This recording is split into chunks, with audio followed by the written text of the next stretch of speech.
আসসালামু আলাইকুম। আপনাদের সবাইকে ওয়েলকাম জানাচ্ছি আমার আরেকটা নতুন ভিডিওতে। আজকে আমি আপনাদের সাথে শেয়ার করব আমরা হচ্ছে জেবেল জাস গিয়েছিলাম যেটা হচ্ছে খুবই বোকামো করেছি রাত্রের বেলায়। জেবেল জাস হচ্ছে রাতের বেলা দেখার কিছুই নাই যেটা হচ্ছে আমরা করেছিলাম। ফার্স্ট হচ্ছে এখানে আমরা একটু কিছু খাবার-দাবার খেয়ে নেব কারণ হচ্ছে এখন সন্ধ্যা ৫টা বাজে। আমরা হুট করে ডিসিশন নিয়েছিলাম যে জেবেল জাস যাবো। আমাদের সব ঘোরাফেরা হচ্ছে হুট ডিসিশন। তো এখান থেকে হচ্ছে আমরা অর্ডার দিয়ে দিয়েছি, চা অর্ডার দিয়ে দিয়েছি। তারপর স্যান্ডউইচ, পরোটা, স্যান্ডউইচ, তারপর যে মাতাফি সামথিং এটা জিঙ্গার মাতাফি এরকম কিছু একটা অর্ডার দিয়েছি। তো এখানে টি ফ্যাক্টরির এই জিঙ্গার মাতাফিটা এত মজা, এত মজা। আপনারা অবশ্যই একবার ট্রাই করবেন। আপনারা যদি এদিকে শারজাহ, আরাদার আশেপাশে থাকেন তাহলে অবশ্যই আপনারা এটা ট্রাই করবেন। তো এখানে হচ্ছে আমার জন্য পরোটা স্যান্ডউইচটা অর্ডার দিয়েছিলাম। তো এটা এভারেজ ছিল not that much good, not that much bad. But এই জিঙ্গার মাতাফিটা হচ্ছে একটা নিলে পেট ভরে যাবে অ্যান্ড ইট ওয়াজ অসম। যেটা আপনারা যদি আশেপাশে কেউ থাকেন যে শাহজাহ আলাদার আশেপাশে টি ফ্যাক্টরি বলে ওখানে অবশ্যই ট্রাই করবেন। তো আমরা এটা শেষ করে হচ্ছে চলে আসলাম। মাঝখানে কোনো কিছু আমি অ্যাড করি নাই কারণ হচ্ছে রাত্রে অন্ধকার ছিল, অ্যাড করার কিছুই নেই। তো আমরা হচ্ছে এখন আসলাম ঘোরাফেরা কিছুই হবে না কারণ হচ্ছে রাতের অন্ধকারে কিছুই দেখা যায় না এখানে।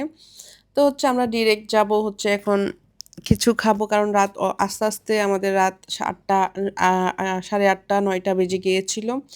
তো যেহেতু ঘোরার কিছুই নাই, দেখার কিছু নাই, এখানে আসতে হলে, ঘুরতে হলে, কিছু দেখতে হলে আসতে হবে বিকালের দিক দিয়ে, দুপুরের দিক দিয়ে বাসা থেকে বের হয়ে বিকালের মধ্যে পৌঁছে যেতে পারবেন।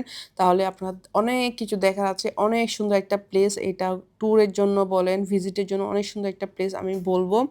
আপনারা যারা আসতে চান জেবেল জাসে, এটা হচ্ছে রাস আল খাইমাতে পড়েছে। সো অবশ্যই এটা আপনারা বিকালের সময় ওখানে থাকবেন, উপস্থিত থাকবেন তাহলে বেস্ট হবে। তো আমরা হচ্ছে একটা রেস্টুরেন্ট এখানে ভালো লাগতেছিল না সেজন্য হচ্ছে আমরা আবার আরেকটা ১ম এ ফার্স্টে চিন্তা করছি এটাতেই খাবো আরবি রেস্টুরেন্ট। তো চিন্তা করলাম যে না আবার এখানে ভালো হবে না আমাদের। আমরা একটা বাঙালি রেস্টুরেন্ট খুঁজতেছিলাম। এখানে হচ্ছে হিউজ বাঙালি রেস্টুরেন্ট আছে। অনেকগুলো বাঙালি রেস্টুরেন্ট বাট এখানে হচ্ছে খুঁজে, খুঁজে বের করতে হয়। অনেক বাঙালিরা আছে যে এখানে ওরা আ রেস্টুরেন্ট দিয়েছে। এখানে আপনারা চাইলে খেতে পারেন।